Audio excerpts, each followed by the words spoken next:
Classes in session. Hi, everybody, and welcome to Unlearn 16 Classes in Session. It's just me today. So you just get me today, all by myself, post Easter coma. But don't worry, I have a Slurpee. Well, it's a Coke Slurpee.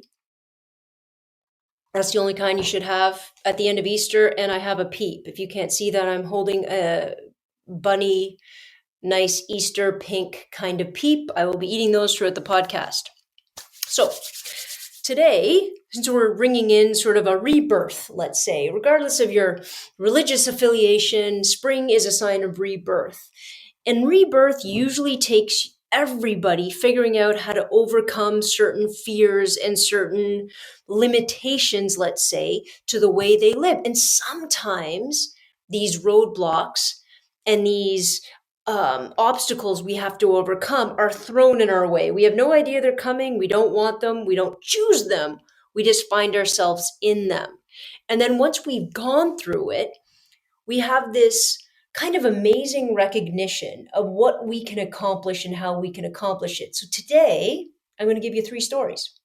Three stories, a past, a really distant past, and one I'm sitting right in the middle of right now, of times in which I've had to, whether I've wanted to or not, overcome the fears and the hesitations and the insecurities that I've had, and how they've made me a better person. And heaven help me, how this has helped right now, how it's helping me be a better person. So let's talk about my first experience. So quite a few years ago, and by quite a few guys, I mean 20 years ago. Oh, good God. 20 years ago, I started teaching. 20 years ago, I took a vacation with my best friend, Shelly. She said on my first year of teaching, we were going to go to Costa Rica and learn how to surf. Guys, I'd never surfed before. I had no idea how to surf. I'd never been to Central America before. The whole thing was kind of way outside of my comfort zone. But Shelly's like, don't worry, I'm going to take care of it. All you got to do is pay me the money. I'm going to take care of our hotel, how we get there, when we get there, what we do, the whole nine yards. So it was fantastic.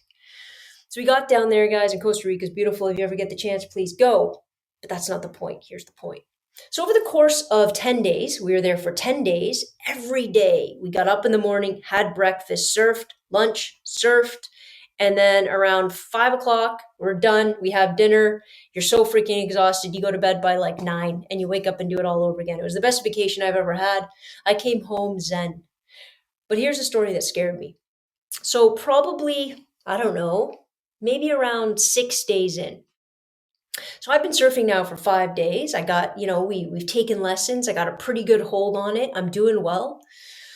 Shelly and I go out later in the afternoon, just by ourselves. So not with a group, not with our instructor, just by ourselves. And we go out and we catch a few waves. Now they made it very clear. They said, guys, listen, at 5 p.m. the tide goes out. I said, okay. And he's like, no, you don't understand. When the tide goes out, that means no new waves are coming into shore. So do not be on the water when the tide goes out because you're not coming back in. We're like, oh, okay, no problem, guys. I was out in the water and I didn't know what time it was. I mean, I guess it was close to 5. I'm not wearing a watch on the waves. Anyways, so I'm paddling. We're catching a couple waves. Shelly goes, I'm done. I'm going to go in. I said, great. I'm going to catch one more. Guys, be aware, be pensive, be critical of the I'm just going to do it one more time kind of mentality. I'm just going to do it one more time. I'm just going to try it one more time. Because this one's about to get me in trouble. So Shelly takes the next wave in, and it's me, alone, in the ocean. I find it quite peaceful, so I'm not scared. Yet. And then all of a sudden, I recognize the water, the ocean, has gone flat. Now, I don't know how many people surf or have been on the water. When it goes flat, I think you're supposed to be afraid. I didn't even know I was supposed to be afraid at that moment, but everything went flat. No more waves at all coming in. What that meant, in retrospect, was the tide was going out. So as I'm sitting there, I'm recognizing no waves are coming. I'm also noticing, I've sort of across the way, I have a checkpoint. I have this little sort of symbol on the side of a pier down the way that I want to keep myself in line with that, right? And I notice I'm floating further and further and further out. So I'm like, well, I got to paddle to get back in. So I start paddling to get back in. I figure, okay, fine. I'm not going to catch a wave. I'll just paddle back in, whatever. Who cares? I'll catch a wave tomorrow.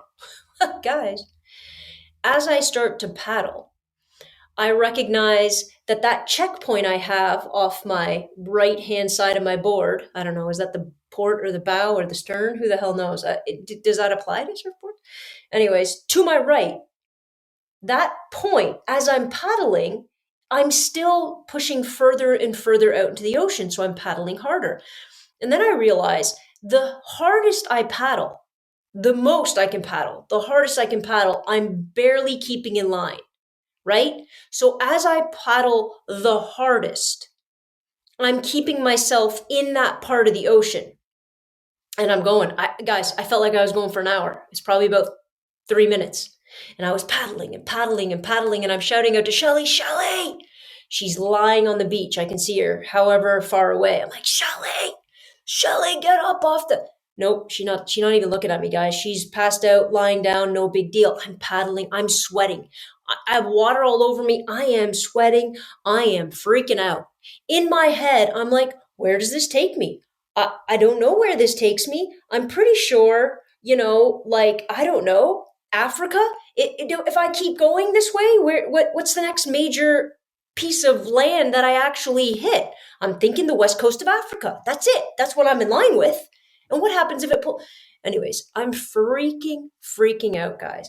Paddling in my head. I'm going, one more time, Joanna. Why the hell did you say one more time? Who cares? What a stupid... Paddling. And guys, I swear to God, at my breaking point, and I know you feel a metaphor coming on here. I apologize for how heavy-handed it is, but this really happened. At my breaking point, I swear to God, I get the tiniest wave. It was as though if there was a Mother Nature looking down on me, or God, or Allah, whatever, kind of going, oh, this girl and her one more time, this girl and they're not listening to the 5 p.m. All the Tide Goes Out. You know what? Psst, give her something. Give her a little wit. I can't bear to watch this. She's gonna push her way out to Sierra Leone. Out you go. So I get this tiny little wave that pushes me right into the coast, right into the beach front. And I get off the board, and man, do I give it to Shelly. And I'm like, I could have died out there, right? And as I calm down from my sheer panic, you recognize a couple of things. You recognize that in a situation like that, you will give everything you have. You will become as sort of MacGyver-esque as you possibly can be. You will draw on everything. You will figure out how to kick. You will figure out, maybe I get off my board, and I did at some point, and just swim because I'm not going fast enough. Like full kick, swim, the board will be attached to my heel, whatever. You figure out what you need to figure out to get through that moment, right?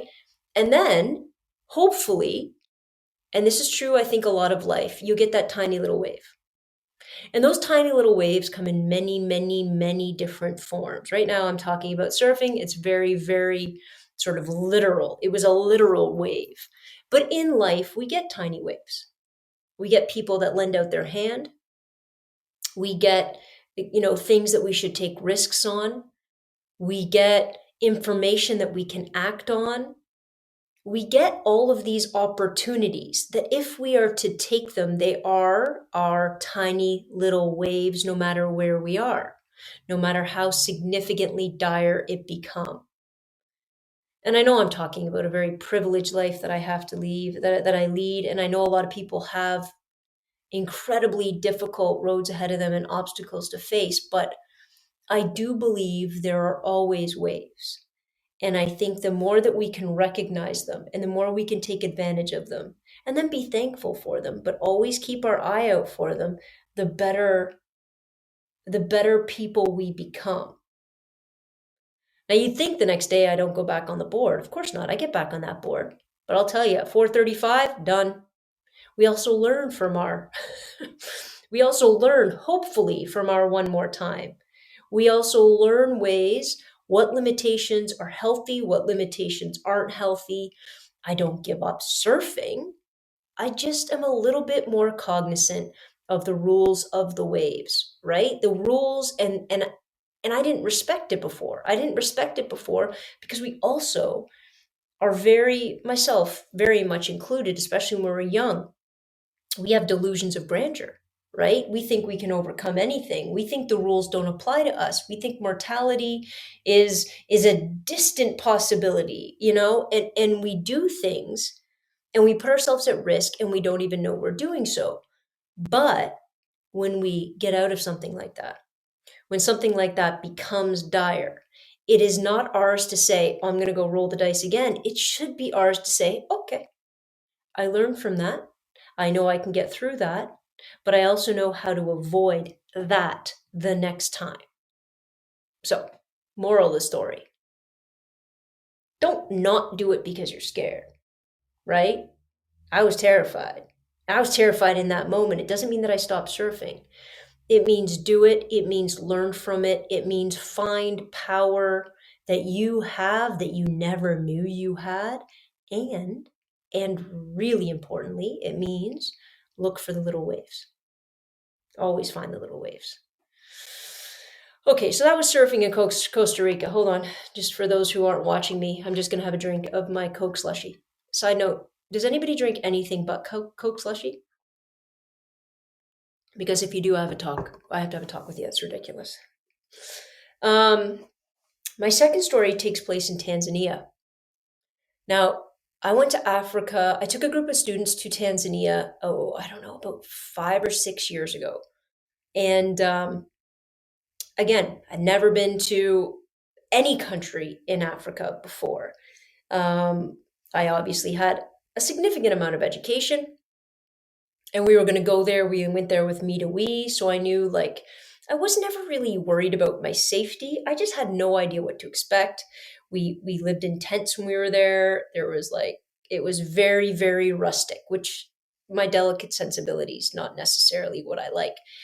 Anyways, we took 17 kids, and what we were going to do is we were going to go help build a school.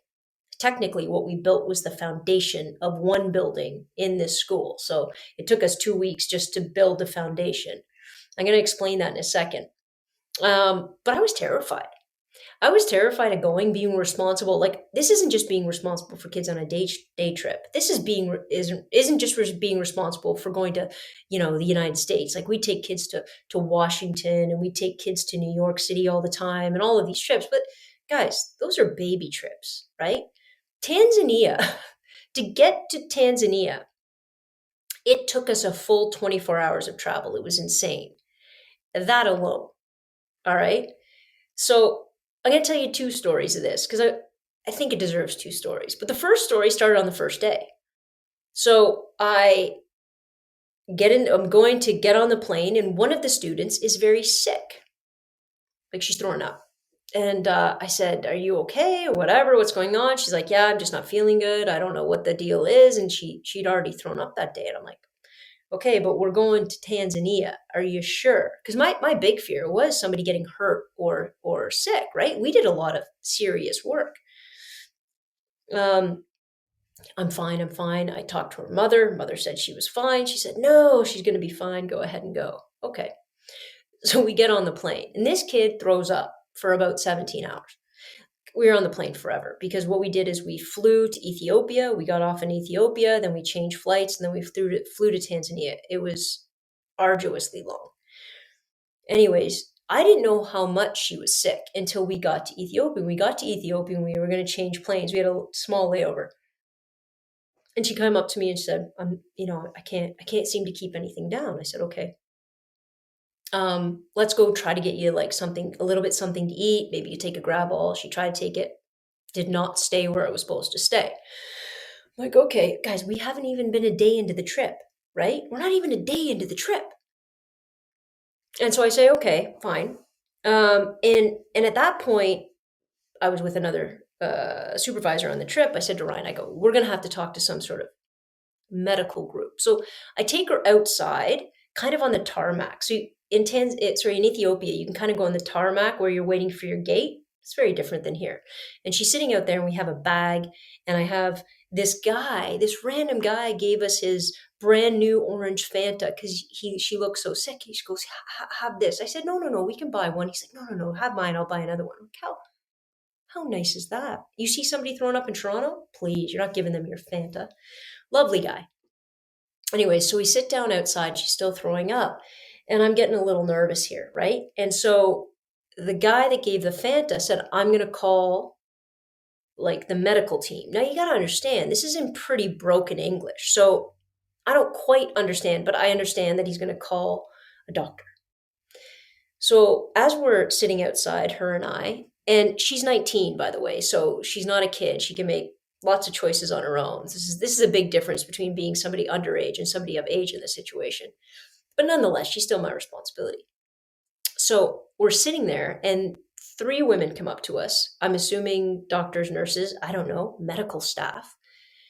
And we say she's really, really sick. And I'm assuming that it's from flying, right? She wasn't feeling well, and she gets on a plane, and it just got worse from there. And they speak to us, and they say, again in broken English, we're going to give her a shot. And I'm like, a shot. A shot of what? And I say Gravol, and they don't understand what Gravol means. And I'm like, and so they give me the word, I guess, in their language that they kept saying the word plasma, but I don't understand what plasma means. But they're like, it's going to settle her stomach. So they kept pointing to her stomach and saying, it's going to settle their stomach. It's fine. It's fine. It's fine. Maggie, she didn't have any allergies, whatever. And I look at Maggie and I say, listen, you're an adult. I said, you're going to have to make a choice here. Or is this something you're okay with? Because we're not rolling the dice any other way here. She goes, yeah, let's do it. I said, okay. So they say, come on out here. So we're on the tarmac, and they ask us to go to this bus. You know those buses that would go from like plane to plane kind of thing? It was pretty big. We're like, we're going on a bus. I thought maybe we were going to go to some sort of health unit. No, we're going to get on the bus. And then these 3 women, there were 3 women, get on the bus with us. And they say, we're going to give her a shot here. And then they dim all of the windows so nobody can see in the bus. And I'm like, what do we have to dim and Maggie looks at me, she's like, why are we dimming the windows? I said, I don't know, for your privacy. And she goes, I guess. I go, but just to get, because we know we're getting a needle at this point. I said, okay. So she sits down, and Maggie rolls up her sleeve. And the nurse looks at her and goes, not there. This kid looks at me and goes, not there. And she looks at me, she goes, Joe, where are they going to put the needle? I go, oh, hon, they're going to give it to you sort of in your hip, in your butt. I said, so that's why they, blacked out the windows kind of thing. She's like, oh God. I'm like, again, we can say no at any time, but I think this is what it's good for you, right? So I turn around, the nurse does whatever she does, gives her a needle, fine. Okay, everything's great. These were the loveliest women. If I knew who they were, it's like if the situation wasn't so crazy, if I knew who they were, I'd be sending packages of thank yous. I really should be. But nonetheless. So anyways, she takes the needle, and we go back in the place, and she's okay, and she starts to feel better. And I'm like, well, there it is, right? And she's like, Joe, thank you so much. And I'm like, yeah. I'm like, when we finally get to a place we can call, we're going to call your mom. We're going to let her know what happened. She's like, yeah, but everything's fine. I said, okay. We get to Arusha, which is this small, well, it's not in Arusha. Actually, it's about 45 minutes outside of Arusha. Arusha is like one of the major sort of cities where we're going to be. So we get to our camping environment, and she's been doing great the whole time, right? That whole day, she's doing better. And we're going to bed that night. So we go to sleep as pretty much we get there. We go to sleep. And the next morning, she wakes up, and she's been up for a few hours throwing up again. So guys, I barely know where we are. And what happens? Well, now we have to go to the clinic, basically a hospital, to find out what's actually wrong with her. And I'm like, okay, all right, let's we got to go, right? And she's like, I can't, I'm still throwing up. She's like, maybe I go home. I go, hon, but you can't go home like this. We got to figure out what's wrong. You can't just be on a plane. I go, we're going to call your mom. But again, it's not like there's phones all over the freaking place, right? At that point, I had my cell phone. But again, we couldn't get a hold of her mom for some reason. But her mom couldn't have made any other choices, right? It was really up to her at that point. Anyways, so we get to the back of a truck. Now, guys, going from the small village we were in to Arusha is about 45 minutes on like back roads of, it's not just potholes. There are like divots and crevices and like, splits in the earth. So it is bumpy the whole way there. And just, I was feeling sick. And poor, this kid was just handling it like a champ. We finally get to the clinic. It was actually quite cool because the Aga Khan, which is the Ismaili Foundation, the Ismaili faith, it's run by the Aga Khan, they have put health units all over different parts of Africa, and they're all funded by the Ismaili faith and the Aga Khan and whatever, and they're put to all these places so that they can be used by people who need them. So we get in there, and very quickly, she's on fluids. So they lie her down. They give her, I'm speaking to the doctor and the nurse. They actually speak quite good English. And I'm speaking to them and they say, we're just going to give her fluids because she's super dehydrated, of course. So she lies down, she gets quite a bit of fluid. And I'm like, wow, she was really dehydrated. And then they run test after test after test to try to find out what's going on with her. And in my head, I'm like, we have insurance, but the way insurance works, when you travel, you pay. And then when you get home, you claim it.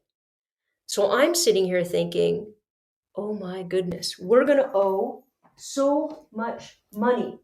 We're going to owe, I couldn't even guess how much money we were going to owe at that time because all of this money, all of these tests that were being done, we had to run them, right? We had no choice but to run them. So we kept, sorry guys, I'm just having a power problem. So we kept running all of these tests, and he's like, I'm going to test for this, I'm going to test for that. And I'm like, okay, you got to do what you got to do. And I'm thinking in my head, it's okay, Joanna, you have a good size visa. Whatever needs to happen is what's going to happen, and you're going to pay for it.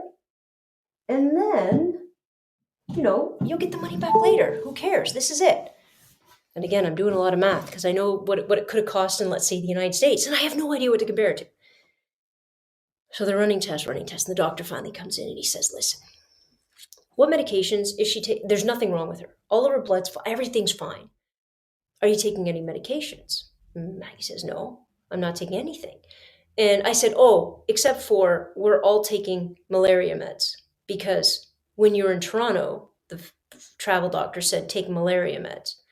And he went, oh, he's like, yeah, stop taking that. And I'm like, what? He goes, not a lot, but a good percentage of people have a really violent reaction to malaria meds. These are preventable medication, right? And he goes, and P.S., there's no malaria here. If you go to the coast, sure, but not in Arusha, not where you are staying. Absolutely none. I've been a doctor for 30 years. I have never once treated a case of malaria in this region. So then we have a choice to make, right? I said, okay, because the guys back home really scared the snot out of us about the whole malaria thing. And I said to Maggie, well, we're going to make a choice and we're going to call your mom. We're going to see, does she want you to come home or do you want to go off these meds? Because you can't keep taking them. And so we called her mom and she said, no, I'm not going to take them. We called her mom and the mom said, whatever you want, Joanne, whatever you think's best, Joanne. I'm like, oh, that's a lot of weight in my lap. But again, she was 19. She could make her own choice, right? So she stopped taking it. Boom. That was it. Perfectly fine for the rest of the trip in Tanzania. So there's a handful of meaningful stories here. Number one, I think it's hysterical how much when we talk about going to places like Africa and places like the continent of Africa, any country, a lot of people from the West or who have never been there really talk about, well, it's so dangerous. You never know what's going to happen to you. You could eat something wrong. You could do this. You could do that. What I think is hysterical is there was only two problems in Tanzania. Both of them came from the West. That was the first one, malaria meds that we didn't even need to be taking. came from the West. And the doctor should have known and said, start taking them earlier, even if we were supposed to take them. So that's number one. Number two, the only other thing to happen to any student on that trip was dehydration. That's it, dehydration. And the first person it happened, well, dehydration, and that one student got dehydrated, which is pretty scary, actually. I don't know if you guys have ever seen anybody get dehydrated, but it's purely like all he didn't do was drink when we told him to drink, because you have to kind of be regimented about when to drink. And also you get very sick. And another young student, well, she was 18, but didn't tell us that she had to consistently eat. I can't remember the name of it, but if she didn't eat, she got very sick, hypoglycemia. So she had to consistently eat. When we were there was one day we skipped one meal because we were kind of trying to learn what it was like to be on a diet that people within that particular region, how they would feel being on a certain amount of calories per day, right? And this kid didn't tell us that she had that. And all of a sudden we're in a marketplace, and this is the second story I want to tell you. We're in a marketplace, packed, just packed with people, okay? And predominantly women, all selling food, right? Fruits, vegetables, whatever. And then another sort of section where they were selling actual like clothes and things like that. And this kid, again, started throwing up. And I'm like, oh my goodness. And then when she starts throwing up, she tells us why. Okay, so we try to get food in her system. We try to get liquid in her system. And she's sitting down and she's throwing it up and I'm taking care of her. And these women from Tanzania who speak not a lick of English can see she's very, very sick. And guys, no word of a lie. I had a woman come over to this student, give her a banana. Did she ask for money? Nope. Did we give her money? Of course we did. But did she ask? Nope. She wouldn't even take our money initially.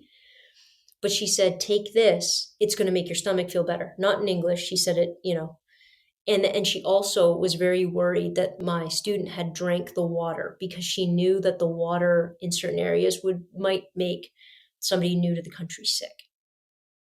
But I watched this woman who had nothing except, love in her heart, give this kid a banana. Then she sat with us and she very just gently, like, pat the back of her hair, tried to comfort her, take care of her, right? And I'm watching this interaction, and I'm obviously worried about the student, but I'm watching this interaction. And all I can think is the stereotypes and the prejudices that keep us from traveling and the fear that's entwined with that is really a self-perpetuating fog of ignorance. It truly is.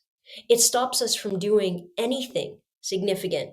And a lot of the kids that came with us, they had all these preconceptions of Africa as a continent and what the countries are like and what, all of that kind of stuff. Meanwhile, from those two stories, had nothing to do with, like, our kids getting sick had absolutely nothing to do with the country. And then to watch people from another country that we as the West have sort of created this delusional identity for them, and then to watch how loving and caretaking and supportive they were. I'll tell you what, guys, I've never felt so at home. I know it's such a weird thing to say. I mean, my family's from England, my grandfather's from Poland. My lineage does not trace back, but I'm telling you, I got off the flight, I got off the plane in Tanzania, I felt at home. And then every person I met along the way only verified that feeling, only supported that kind of idea, right? But if any one of us ran on fear, we never would have gone. And if we didn't go, there is no book in the world that can teach us that, right? None. I can sit here and tell you the story right now, and I hope some of it, you absorb it and go, holy crap. Because I think that's true of most people around this planet. I don't think it's the other, right? But it's that kind of love and compassion, even amidst absolutely having no ability to communicate with each other, that is so incredibly powerful, and that changes your notion of how you see people. And so when people talk about, I obviously support education, but when people talk about education, I always include travel. And don't travel and just stay within your bubble. Travel and talk to people, experience people. Do it safely, There's lots of places in Toronto you should be walking at night. Be aware, but don't dismiss whole parts of this world because of a preconceived notion that it is that a preconceived notion of what it is. Because I guarantee you, 9 times out of 10, you're wrong. And it's only your fear and bullcrap prejudice that keeps you from actually experiencing that. So there we go. There's another fear. Afterwards, we went to I've been to lots of different places with Metro. I'll love to talk about them on another episode because I think they all have stories to be told. And that brings me to today. Well, today, a lot of you already know, I'm in a play. Please pause for pure, unadulterated, sweating panic. Why am I in a play? I gotta take a drink. Well, because over the last couple of years, been a little crazy, right? Life has big changes. COVID made us all a little crazy. I start TikTok, I start a podcast. I'm doing all of these things. And at some point, I decided I'm not going to say no to things because I'm afraid. Now, that's a pretty big statement. And I didn't think I was going to get tested on it as quickly as I did, right? It's the kind of thing you say.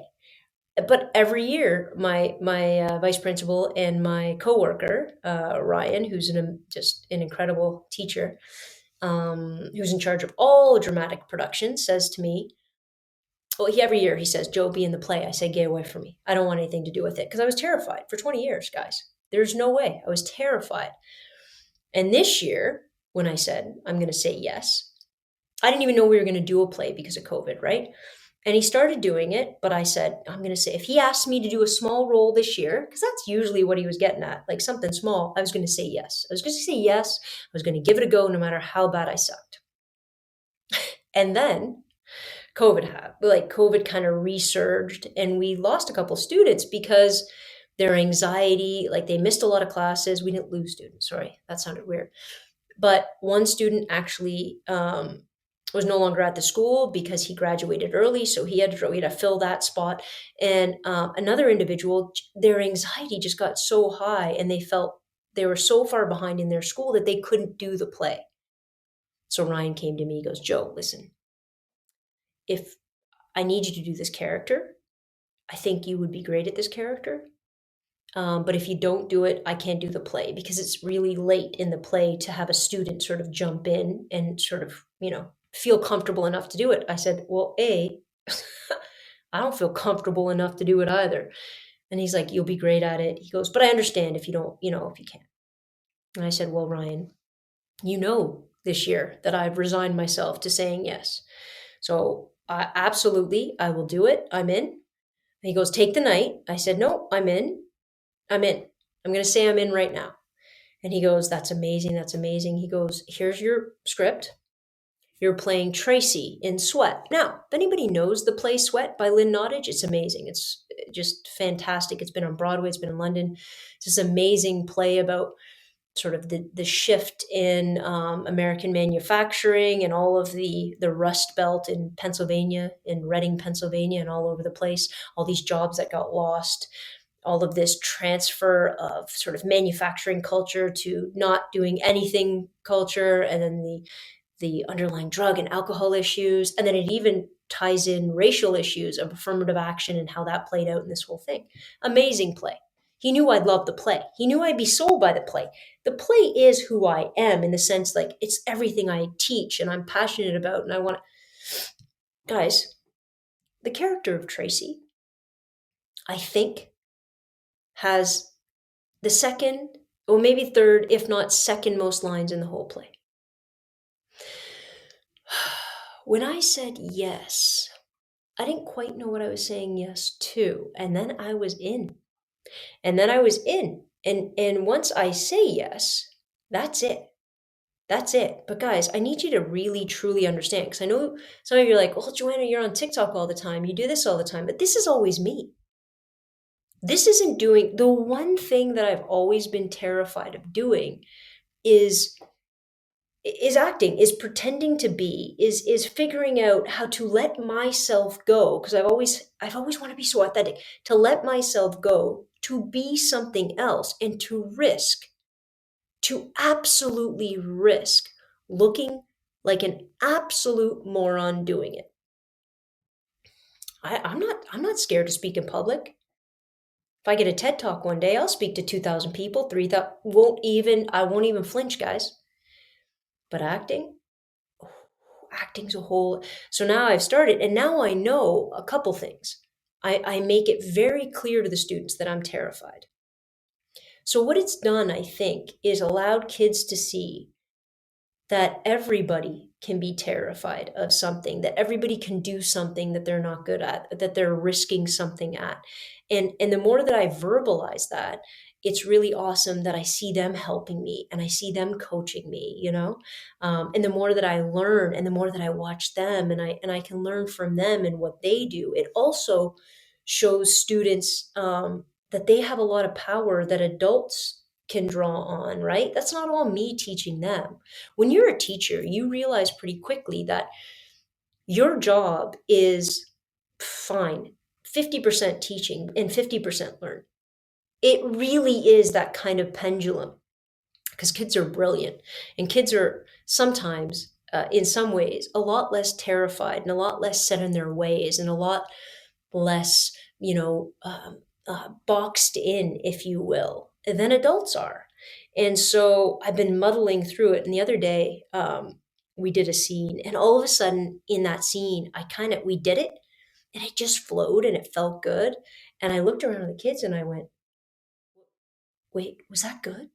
And you had the kids go, yeah, that was really good. And another kid's like, oh my God, I didn't even, like, I felt like you were, I don't know how good we were, guys. I don't know. We're not at the play part yet.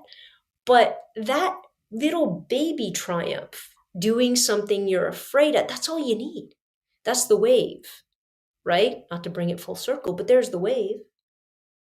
And so when you do something you're scared of and you do something you're fearful of, and the only reason there's things to be afraid of because you're putting yourself at risk. I'm not talking about those things. I'm talking about the things that we consistently allow, the fears we consistently allow to get in our way for doing anything great.